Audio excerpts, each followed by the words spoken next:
पछिले पहर भूप नीति जागा आजु हम ही बड़ अचरज लागा। जाहु जो मंत्र जगाहो जाई कीजियो काजू रजाई यशु पाई। गए सुमंत्र तब राउर माही देखी भयावन जात डेराही। धाई खाई जनु जाय न हेरा मानव विपत्ति विषाद बसेरा।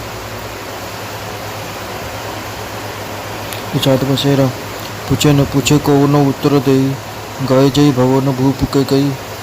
कहे जय जो बेट सुरनाई देख भूप गति गयो सुखाई।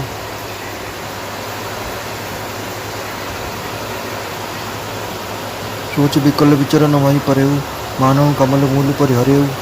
सचिव भय वित सकल नहीं पूछे बोली अशुभ भरी शुभ छूचे। परिण राजय नहीं दिनिसी हेतु जान जगदीशु। राम राम रटि भोर किए कहे न वर्म महेशु। आनो राम ही बेगी बोलाई समाचार तब पूछे आई। चले सुमंत्र राय रुको जानी लखी कुचाली कीनी कछुरानी। सोच विकल मग पर न पाऊ। राम ही बोली कही कराऊ। रुधरी धीरजु गयु दुआरे पूछे सकल देखी मन मारे। समाधान करी सो सभी का गयु जहाँ दिन कर कुल टीका। राम सुमंत्र आवत देखा आदुर की न पिता समय लेखा। निरखी पदनु कही भूप रजाई रघुकुल दीप चले ले आई। राम को बात सचिव संग जाही देखी लोग जहाँ तहाँ बिल खाही। जाय देख रघुवंश बनी नरपति निपट कुशाजू। स्वामी परे लखी हिंगे नहीं मनो वृद्ध गजराजू।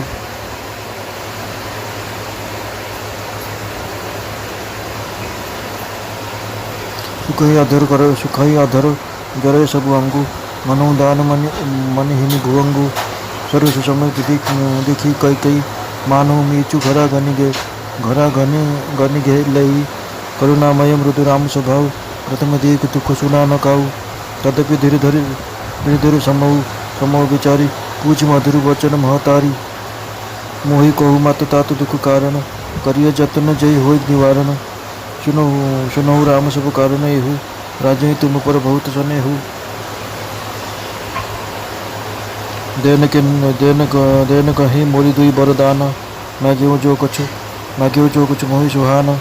सो सुनि भयो भूपुर सोचु छाड़ी न सकहीं तुम्हारा संकोचु। सुत सने युत वचन अटु संकट परु नरेशु। सकहु तो आयुषु धरु सिर मेटो कठिन कलेशु। निधर के बेटी कहे कटुबानी सुनत कठिन तो अटि अकुलानी। जीव गमान वचन सरनान मनो महिप मधुलक्ष समान। जनु कठोर पन धरे शरीरु सिखाई धनुष विद्या बर वीरु। सबु प्रसंग रघुपति ही सुनाई बेटी मनो तनु धरि निठुराई। मन मुस्काई भानुकुल भानु राम सहज आनंद निधानु। बोले बचन विगत सब दूषण बुद्धिमान जनु बाग विभूषण। सुन जननी सोय सुत बड़ भागी जो पितु मातु वचन अनुरागी। तनय मातु पितु दोष निहार दुर्लभ जननी सकल संसार। मुनिगण मिलन विशेष बन सबई भाति हित मोर। तहि महापितु आयुष बहुरी सम्मत जननी तोर। भरतु प्राण प्रिय पावहि राजू विधि सब विधि मोहि सन्मुख आजू। भुवन जग बन यशु काजा प्रथम गण्य मोहि मूढ़ समाज। से वही अयतु कल्पतरु त्यागी परिहरि अमृत लही विषु मागी। तेउ न पाई अस समय चुकाही देख विचारी मातु मन माही। अब एक दुख मोहि विशेषी निपट विकल नरनायक देखी। थोड़ी ही बात पितहि दुख भारी वही प्रतीति न मोहि महतारी। राव धीरे गुण उदिति अगाधु बा मोहि ते कछु बड़ अपराधु। जाते मोहि न कहत कछु राऊ मोरी शपथ तो ही कहु सती भाऊ। सहज सरल रघुबर वचन मति कुटिल करि जान। चलई जोक जल वक्र गति यद्यपि सलिल समान। रहसी रानी राम रुक पाई बोली कपट सनेहु जनाई। शपथ तुम्हार भरत के आना हे तुम दूसर में कछु जाना। तुम अपराध जोगु नहीं ताता जननी जनक बंधु सुखदाता। राम सत्य सब जो कुछ कहो, तुम पितु मातु वचन इत रत हो। पिता ही बुझाई कहो बोले सोई, चौथे पन्न जही अजसुन होई। तुम सम सुवन सुकृत जन दीन है, वो उचित न तासु निरादर कीन है। लागहि कुमुख वचन सब कैसे, अगह गया दिखे तीरथ जैसे। राम ही मात वचन सब भाई, जिमि सुर सरिस गत सलिल सुहाय। गई मूर्छा राम ही सुमरी, ध्रुव फिर करवट लीन। सचिव राम आगमन कही, विनय सम सम कीन।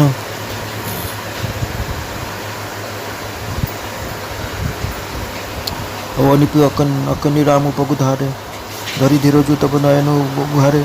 सचिव संभारे राहु बैठारे, चरण परत राम निहारे। लिए स्नेह विकल उर लाई, गे मन अनहु खनिक फिर पाई। रामाय चितई रहे नर नाहु, चली विलोचन बारी प्रबाहु। शोक विवश कछु कहे न पारा, हृदय लगावत बारहि बारा। विधि मनाऊ राम मन माही, राव मन माही। जय रघुनाथ न कानन जाही, सुमिरि महेश कहे निहोरी। बिनत सुनऊ सदा शिव मोरी, आशुतोष तुम ओढ़र दानी। आरती हरहु दीन दुख जानी, तुम प्रेरक सबके हृदय। सोमति रामाहि देहु, बचन मोर तजि रहे। घर परिहरि सिलु सनेहु, अजसु हेउ जग सुजसु न साऊ। नरक पर बरु सुर पर जाऊ, सब दुख दुष सहाऊ मोही। लोचन ओट राम जनि जनि होही, असमन गुनय राव नहीं बोला। पापर पीत सरस मन डोला, रघुपति पिता ही प्रेम बस जानी।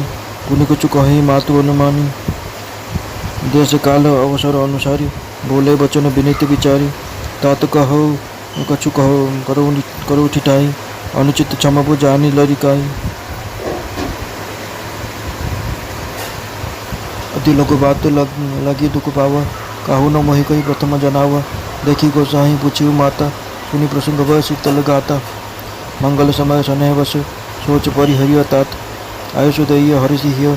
कही पुलके प्रभु गात, धन्य जन्म जगती तलतासु। पीतहि ब्रह्मदु चरित सुनि जासु, चारि पदार्थ करतल ताके। प्रिय पीतुमातु प्राण सम जाके, आयुष पाले जन्म फल पाई। एवं बेगई हो रजाई, विदा मातु सन आवरी मागी। चली हु बनहि बहुरी पग लागी। असी गई राम गवन तब कीन्हा, भूप शोक बसु उतर न दीन्हा। नगर व्यापी गई बात सुतीची, छुअत बढ़ी जनु सब तन बीची। सुने भय विकल सकल नर नारी, बोली बिटप जिमि देखी दवारी। जो कहो सुनाई धुनई सुर सोई, बड़ विषादु नहीं धीरज होई।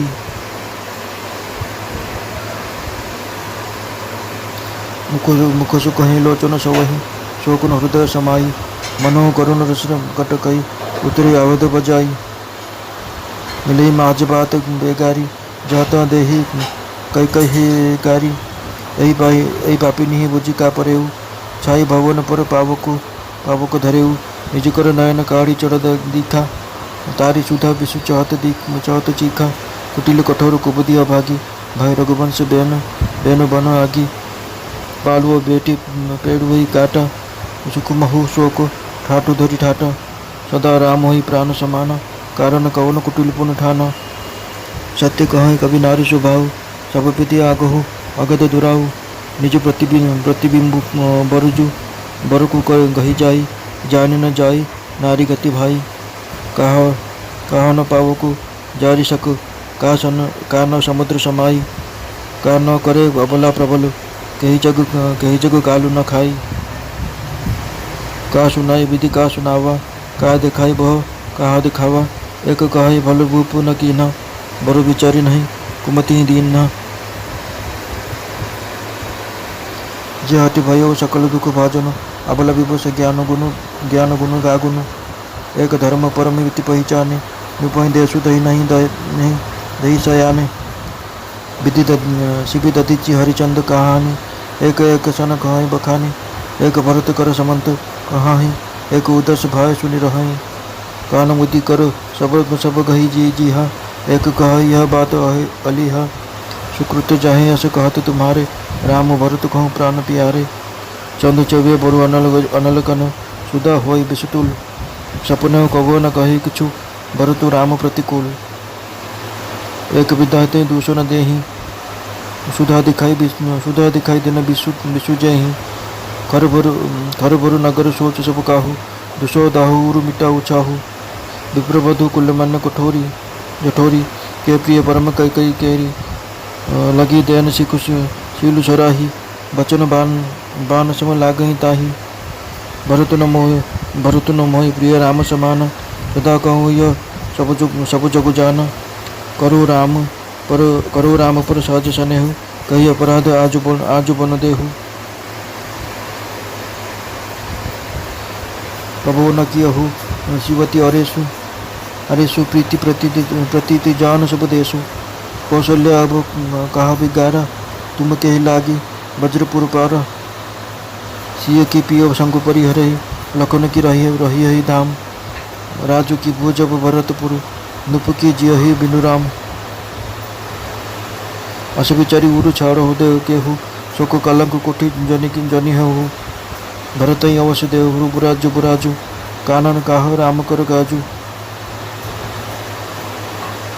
नाही राम राज के भूखे धर्म धुरीन विषय रहस्य रूखे।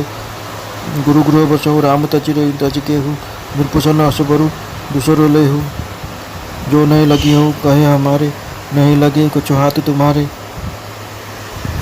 जे परिहास किन्हीं कछु होई ते कही प्रकट जनाहु सोई। राम सरिस सुत कानन जोगु कहा कही सुनी विमुख लोगु। उठो बेगी सोई करहु उपाई जय विधि शोकु कलकु नसाई।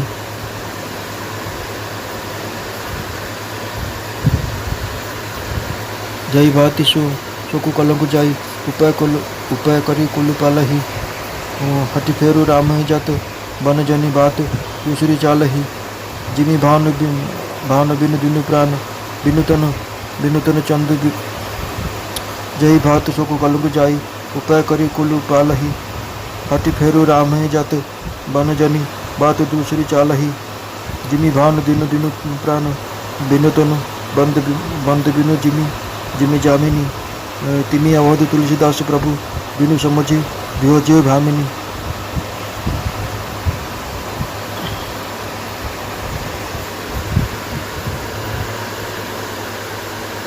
सुनत मधुर परिणाम हित सखिन सिखावन दीन।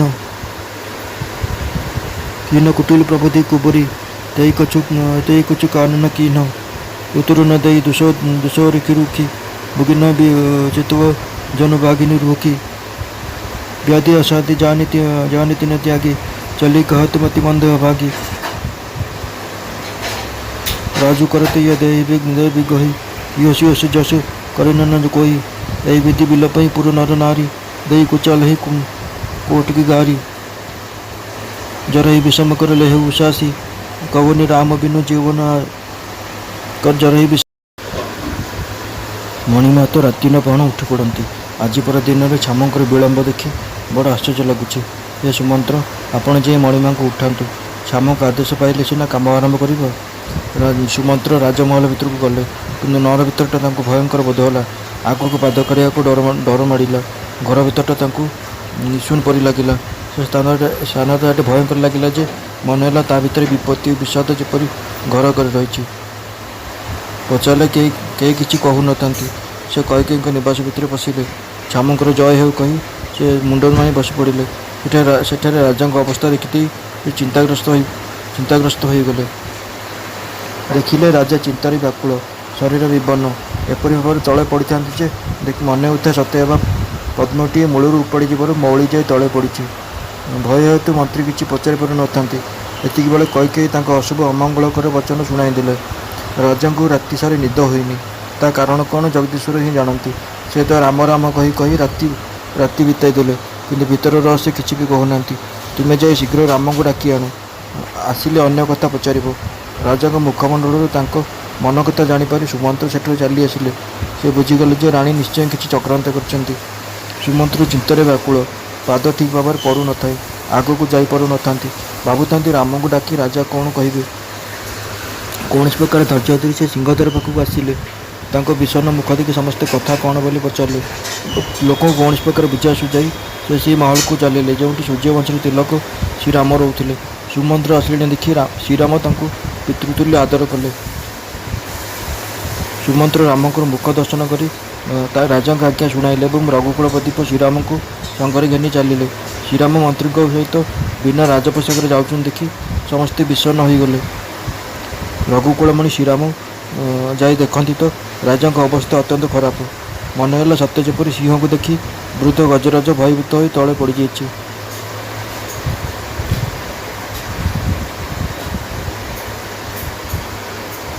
राजा ओठ सुखी जाइए।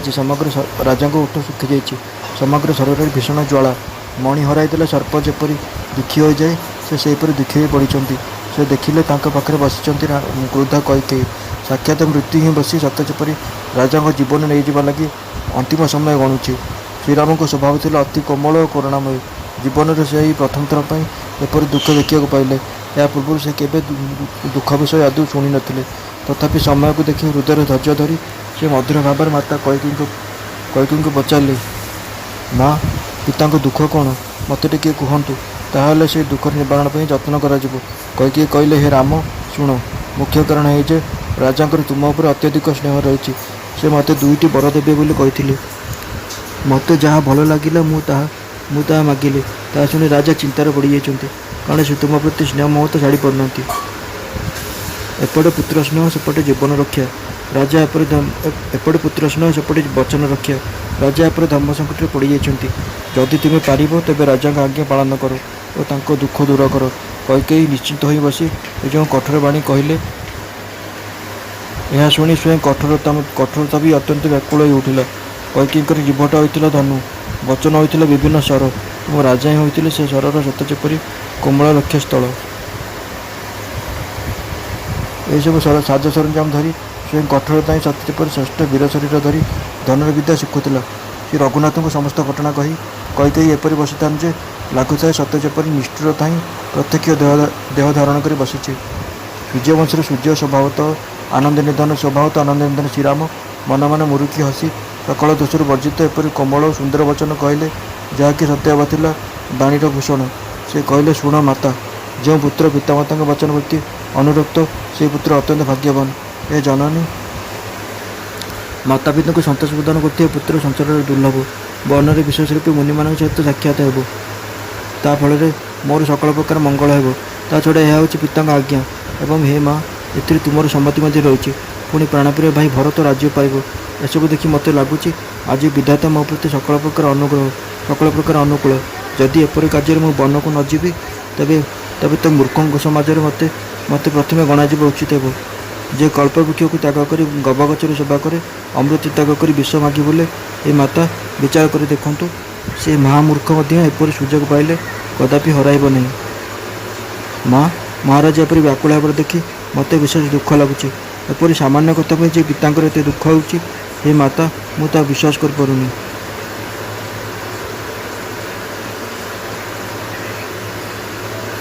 कारण महाराज अत्यंत धैर्यवान, से तो गुणर अगाध समुद्र। निश्चय मो पक्षर ही किसी बड़ अपराध हो जाए जो कारण कि से मत कि कहूना। तुमको मोर आण माँ, प्रकृत कथाटे कौन कह। जल सर्वत्र सामान है जोक जेपरी से बंकी बंकी चले। रघुकुल श्रेष्ठ श्रीराम स्वभाव सुलभ वचन को दुर्बुद्धि कैकेयी सेपरी ओलटा बुझिले। राणी कैकेयी श्रीराम स्वीकृतिर आवास पाई जाए आनंदित हेले एवं कपटपूर्ण स्नेह देखाई कहले, भरतर राण खाई शपथ कर कहूँ, महाराज को दुखर अन्य कौन कारण मु जानी नहीं। पुत्र, तुम द्वारा अपराध होगा संभव नुहे। तुम्हें तो माता पिता को भाई मान को आनंद दे था। हे राम, तुम्हें जहाँ कि कौच सब सत। तुम्हें पितामाता वचन पालन में तत्पर। मु तुमको राण पकई अनुरोध करुच्ची, तुम्हें टिके महाराज को बुझाई कह जीवनर यही चतुर्थावस्था अपचश न हो। जो पुण्य तुम परी पुओ देछि से पुण्य को से अनादर कर उचित नुहे। भगत देश गया आदि तीर्थ प्रकट होता पर कैकेयी को कुमुखर यह साधुवचन बाहर किंतु गंगार पड़गले भल मंद सब प्रकार जल जपरी शुभ और सुंदर हो जाए। श्रीराम को माता कैकेयी यह सब वचन सेपरी बड़ सुंदर लगिला। इतिमध्य राजा को मूर्छा भांगिला। से राम राम कही कड़ लेउटाइले। श्रीराम आसुच्चंदी बोली कही मंत्री महाशय समानुकूल विनती जणाइले। श्रीराम आसुच्चंदी बोली शुणी राजा धैर्य धीरे आखि खोलिले। ମନ୍ତ୍ରୀ ରାଜାଙ୍କୁ ସମ୍ଭାଳି ବସାଇଲେ। ରାଜା ଦେଖିଲେ ଶ୍ରୀରାମ ତାଙ୍କ ଚରଣରେ ପ୍ରଣାମ କରୁଛନ୍ତି। ହଜି ଯାଇଥିବେ ମଣି ପାଇଗଲେ ସର୍ପ ଯେପରି ଆନନ୍ଦ ବିହ୍ୱଳ ହୋଇଯାଏ, ରାମଙ୍କୁ ପାଇ ରାଜା ସେପରି ଆନନ୍ଦ ସ୍ନେହ ବିହ୍ୱଳ ହୋଇଗଲେ। ସେ ଶ୍ରୀରାମଙ୍କୁ ଜାବୁଡ଼ି ଧରି ତାଙ୍କୁ ଅପଲକ ନୟନରେ ଚାହିଁ ରହିଲେ। ତାଙ୍କ ନୟନରୁ ଅଶ୍ରୁର ଧାରା ପ୍ରବାହିତ ହେଲା। ଅତ୍ୟନ୍ତ ଶୋକାବିଷ୍ଟ ହୋଇପଡ଼ିବାରୁ ରାଜା କିଛି କହିପାରୁନଥାନ୍ତି।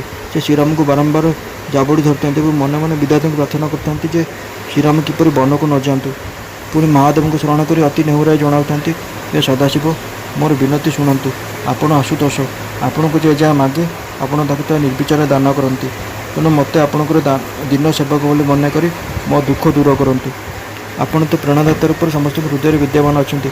ଆପଣ ଶ୍ରୀରାମଙ୍କୁ ଏପରି ବୁଦ୍ଧି ଦିଅନ୍ତୁ ଯାହାଫଳରେ କି ସେ ମୋ ବଚନ ଅମାନ୍ୟ କରି ଶୀଳ ଓ ସ୍ନେହ ତ୍ୟାଗ କରି ଘରେ ରହିଯିବେ। ଜଗତରେ ବରଂ ମୋର ସୁଯଶ ନଷ୍ଟ ହୋଇ ଅପଚେଷ ବ୍ୟାପି ଯାଉ। ଏହି ନୂଆ ପାପ ହେତୁ ମୋତେ ବରଂ ନରକ ଭୋଗିବାକୁ ପଡ଼ୁ, ଅଥବା ମୋତେ ସ୍ୱର୍ଗ ମିଳିବାକୁ ଥିବା ଅର୍ଥାତ୍ ମୋତେ ମିଳିବାକୁ ଥିବା ସ୍ୱର୍ଗ ପଛେ ନ ମିଳୁ, ଆପଣ ବରଂ ମୋତେ ଆହୁରି ଅସହ୍ୟ ଦୁଃଖ ଦିଅନ୍ତୁ, କିନ୍ତୁ ମୋ ନାମ ମୋ ନେତ୍ରପୁତ୍ରୁ ଅନ୍ତର ନ ହୁଅନ୍ତୁ।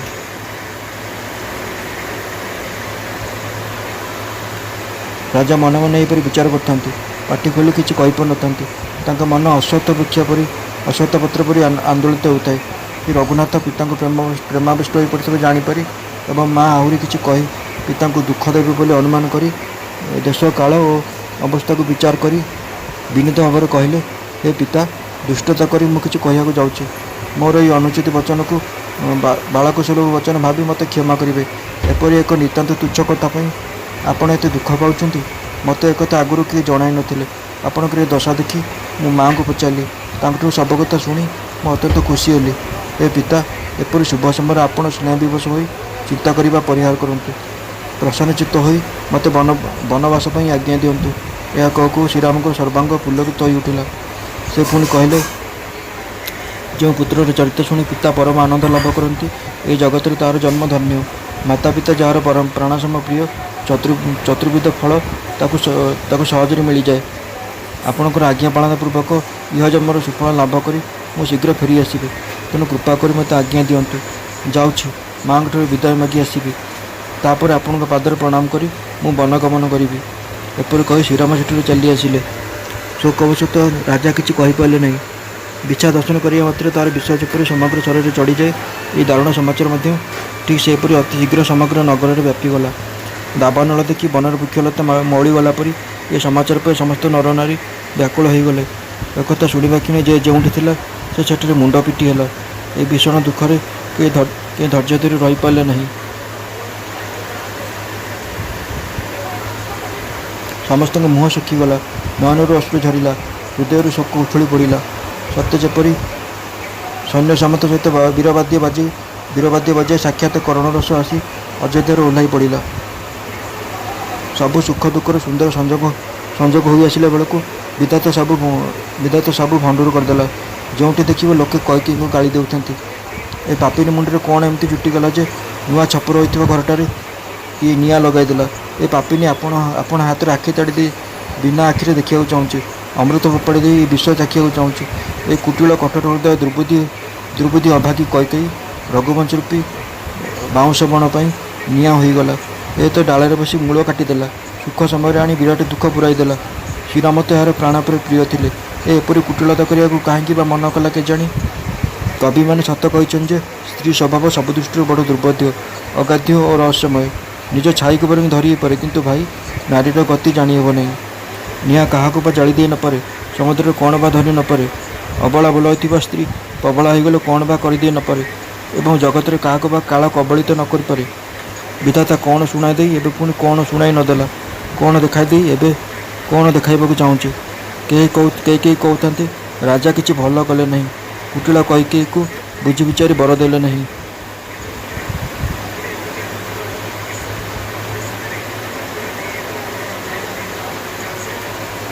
ସେ ଜିଦି କରି କୈକେୟୀଙ୍କ କଥାକୁ ପୂରା କରିବାରେ ଦୃଢ଼ ରହି ନିଜେ ସକଳ ଦୁଃଖର ପାତ୍ର ହୋଇଗଲେ। ବୋଧହୁଏ ସ୍ତ୍ରୀ ବଶ ହୋଇଯିବାରୁ ତାଙ୍କର ଜ୍ଞାନଗୁଣ ସବୁ ଲୋପ ପାଇଗଲା। ଧର୍ମ ମର୍ଯ୍ୟାଦା ଜାଣିଥିବା କେହି ବୁଦ୍ଧିମାନ ଲୋକ ରାଜାଙ୍କୁ ଦୋଷ ଦେଲେ ନାହିଁ। ସେମାନେ ପରସ୍ପର ଶିବି, ଦଧିଚି ଓ ହରିଶ୍ଚନ୍ଦ୍ରଙ୍କ ଚରିତ୍ର ଚର୍ଚ୍ଚା କରିବାକୁ ଲାଗିଲେ। କେହି ଏଥିରେ ଭରତଙ୍କ ସମ୍ମତି ଅଛି ବୋଲି କହିଲେ। କେହି ଏସବୁ ଶୁଣି ଉଦାସୀନ ଭାବରେ କିଛି ନ କହି ରହିଗଲେ। ଆଉ କେହି କାନରେ ଆଙ୍ଗୁଠି ଦେଇ ଜୀବ କାମୁଡ଼ି କହୁଥାନ୍ତି ଏସବୁ ମିଛ କଥା। ଏପରି କଥା କହିଲେ ମଣିଷର ପୁଣ୍ୟ ନଷ୍ଟ ହୋଇଯିବ। ଭରତ ତ ଶ୍ରୀରାମଙ୍କର ପ୍ରାଣପରି ପ୍ରିୟ। ଚନ୍ଦ୍ର ଅଗ୍ନି ବର୍ଷା କରିପାରେ, ଅମୃତ ବିଷ ହୋଇଯାଇପାରେ, କିନ୍ତୁ ଭରତ ସ୍ୱପ୍ନରେ ସୁଦ୍ଧା ଶ୍ରୀରାମଙ୍କ ବିରୋଧରେ କିଛି କରିବେ ନାହିଁ। ଯେଉଁ ବିଧାତା ଅମୃତ ଦେଖାଇ ବିଷ ଦେଇଦେଲା, କେହି ସେ ବିଧାତାକୁ ଦୋଷ ଦେଉଥାନ୍ତି। ନଗରରେ ଚହଳ ପଡ଼ିଗଲା। ସମସ୍ତେ ଚିନ୍ତିତ ହୋଇ ପଡ଼ିଲେ। ଲୋକଙ୍କ ହୃଦୟରେ ଦୋଷ ଜ୍ୱାଳା ଜାତ ହେଲା। ସବୁ ଆନନ୍ଦ ଉତ୍ସାହ ଭାଙ୍ଗିଗଲା। ବ୍ରାହ୍ମଣମାନେ, କୁଳର ମାନନୀୟ ବୃଦ୍ଧାମାନେ, ଯେଉଁମାନେ କୈକେୟୀଙ୍କର ଅତ୍ୟନ୍ତ ପ୍ରିୟ ଥିଲେ, ସେମାନେ ତାଙ୍କ ସ୍ୱଭାବକୁ ପ୍ରଶଂସା ଛଳରେ ତାଙ୍କୁ ବହୁତ ବୁଝାଇଲେ, କିନ୍ତୁ କୈକେୟୀଙ୍କୁ ସେସବୁ ସର ବିନ୍ଧିଲା ପରି ଲାଗିଲା। ସେମାନେ ବୁଝାଇ କହିଲେ, ତୁମେ ତ ସବୁବେଳେ କୁହ ଯେ ଶ୍ରୀରାମଚନ୍ଦ୍ର ତୁମର ଭରତଠାରୁ ବି ଅଧିକ ପ୍ରିୟ। ଖାଲି ଆମେ କାହିଁକି, ଏକଥା ସାରା ଜଗତ ଜାଣେ। ଶ୍ରୀରାମଙ୍କୁ ତ ତୁମେ ଏତେ ସ୍ନେହ ଶ୍ରଦ୍ଧା କରୁଥିଲ, ସେ ଏପରି କି ଅପରାଧ କରିଦେଲେ ଯେ ଆଜି ତୁମେ ତାଙ୍କୁ ବଣକୁ ପଠାଇ ଦେଉଛ? ତୁମେ ତ କେବେ ବି ଶତ୍ରୁଙ୍କ ସାଙ୍ଗେ ବାଦ କରିନାହ। ସାରା ଦେଶ ତୁମର ପ୍ରେମ ବିଶ୍ୱାସ କଥା ଜାଣି ଆଜି କୈକେୟୀ ତୁମର କୌଶଲ୍ୟା ତୁମର କ'ଣ ଏପରି ବିଗାଡ଼ି ଦେଲେ ଯେ ସେଥିପାଇଁ ତୁମେ ସାରା ନଗରଟା ଉପରେ ବଜ୍ର ପକାଇ ଦେଲ? କ'ଣ ସୀତା ତାଙ୍କ ପତିଙ୍କ ଠାରୁ ଶ୍ରୀରାମଚନ୍ଦ୍ରଙ୍କଠାରୁ ଅଲଗା ହୋଇ ରହିପାରିବେ?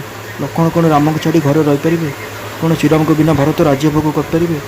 ରାଜା କ'ଣ ଶ୍ରୀରାମଙ୍କ ବିନା ଜୀବନ ଧରି ରହିପାରିବେ? ଅର୍ଥାତ୍ ଆଉ ସୀତା ରହିବେ ନାହିଁ, କି ଲକ୍ଷ୍ମଣ ରହିବେ ନାହିଁ, କି ଭରତ ରାଜୁତି କରିବେ ନାହିଁ, କି ରାଜା ବି ବଞ୍ଚିବେ ନାହିଁ। ସବୁ ନଷ୍ଟଭ୍ରଷ୍ଟ ହୋଇଯିବ। ଏସବୁ କଥା ବିଚାର କରି ତୁମେ କ୍ରୋଧ ଛାଡ଼ିଦିଅ। ତୁମେ ଶୋକ ଓ କଳଙ୍କର ପଛରେ ହୋଇଯାଅ ନା। ଚାହୁଁଛ ତ ଭରତଙ୍କୁ ଆବଶ୍ୟକ ଯୁବରାଜ ପଦ ଦେଇଦିଅ, କିନ୍ତୁ ଶ୍ରୀରାମଙ୍କର ବଣରେ କି କାମ? ଶ୍ରୀରାମଙ୍କର ରାଜ୍ୟ ଭକ୍ତି ଲାଳସା ନାହିଁ। ସେ ଧର୍ମର ମର୍ଯ୍ୟାଦା ରଖନ୍ତି। ସେ ବିଷୟ ପ୍ରତି ନିଷ୍ପୃହ। ତେଣୁ ତୁମେ ଭୟ କର ନାହିଁ ଯେ ଶ୍ରୀରାମ ବଣକୁ ନ ଯାଇ ଅଯୋଧ୍ୟାରେ ରହିଲେ ଭରତଙ୍କର ରାଜୁତିରେ ବିଘ୍ନ ଘଟାଇବେ। ଏଥିରେ ଯଦି ସନ୍ତୁଷ୍ଟ ନୁହଁ, ତେବେ ତୁମେ ରାଜାଙ୍କୁ ଆଉ ଗୋଟିଏ ବର ମାଗ ଯେ ଶ୍ରୀରାମ ଘର ଛାଡ଼ିଦେଇ ଗୁରୁଙ୍କ ଘରୁ ରୁହନ୍ତୁ। ଯଦି ତୁମେ ଆମ କହିବା ଅନୁସାରେ ନ ଚଳିବ, ତେବେ ଜାଣି ରଖ ଏଥିରେ ତୁମର କୌଣସି ଲାଭ ହେବ ନାହିଁ। ଯଦି ପରିହାସ ବା ଥଟ୍ଟାରେ ଏପରି କରିଛ, ତେବେ ତାହା ଖୋଲି କହିଦିଅ। ରାମଙ୍କ ପରି ପୁଅ କ'ଣ ବଣକୁ ଯିବାର ଯୋଗ୍ୟ? ଏହା ଶୁଣି ଲୋକେ ତୁମକୁ କ'ଣ କହିବେ? ତେଣୁ ଶୀଘ୍ର ଉଠ। ଯେଉଁ ଉପାୟ କଲେ ଶୋକ ଓ କଳଙ୍କ ନାଶ ହେବ, ଶୀଘ୍ର ସେହି ଉପାୟ କର। ଯାହା କଲେ ସମଗ୍ର ନଗର ଶୋକ ଦୂର ହେବ ଏବଂ ତୁମ କଳଙ୍କ ବି ଦୂର ହୋଇଯିବ। ସେହି ଉପାୟ କରି କୂଳ ରକ୍ଷା କର। ବଣକୁ ଯିବାକୁ ବାହାରିଥିବେ ଶ୍ରୀରାମଙ୍କୁ ଚେଷ୍ଟା କରି ଫେରାଇ ଆଣ। ଅଟକାଇ ଦିଅ। ଆଉ କୌଣସି କଥା ଉଠାଅ ନାହିଁ। ତୁଳସୀଦାସ କହୁଛନ୍ତି, ସୂର୍ଯ୍ୟ ବିନା ଦିବସ, ପ୍ରାଣ ବିନା ଶରୀର ଓ ଚନ୍ଦ୍ର ବିନା ରାତ୍ରି ଯେପରି ଶୋଭା ପାଏ ନାହିଁ, ଶ୍ରୀରାମଙ୍କ ବିନା ଅଯୋଧ୍ୟା ସେହିପରି ଶୋଭା ପାଇବ ନାହିଁ। ଅଯୋଧ୍ୟା ଅସୁନ୍ଦର ଓ ହତାଶ ହୋଇଯିବ। ଏ ଭାମିନୀ, ତୁମେ ଏକଥା ଟିକିଏ ବିଚାର କର। ସଖୀମାନେ ଏହିପରି ଶିକ୍ଷା ଦେଲେ। ଏହା ଶୁଣିବାକୁ ଯେପରି ମଧୁର ଥିଲା, ପରିଣାମ ମଧ୍ୟ ସେହିପରି ହିତକାରୀ ହୋଇଥାନ୍ତା। କିନ୍ତୁ କୁଟିଳ ମନ୍ଥରା ଏପରି ଶିକ୍ଷା ଦେଇଥିଲା ଯେ କୈକେୟୀ ଏସବୁ ପ୍ରତି ଟିକିଏ ବି କାନ ଦେଲେ ନାହିଁ। କୈକେୟୀ କୌଣସି ଉତ୍ତର ଦେଉନଥାନ୍ତି। ଅତ୍ୟନ୍ତ କ୍ରୋଧ ହେତୁ ସେ ବେଶୀ କଠୋର ହେଉଥାନ୍ତି। ହରିଣୀ ଆଡ଼କୁ ଭୋକିଲା ବାଘୁଣୀ ଚାହିଁଲା ପରି ସଖୀମାନଙ୍କ ଆଡ଼କୁ ଚାହୁଁଥାନ୍ତି। ଫଳରେ ରୋଗ ଅସାଧ୍ୟ ଜାଣି ସଖୀମାନେ କହିବା ଛାଡ଼ିଦେଲେ। ସମସ୍ତେ ତାଙ୍କୁ ମନ୍ଦମତୀ ଓ ଅଭାଗିନୀ ବୋଲି କହି ସେଠାରୁ ଚାଲିଗଲେ। ରାଜଶୋକ ଭୋଗ କରୁଥିବା ଅବସ୍ଥା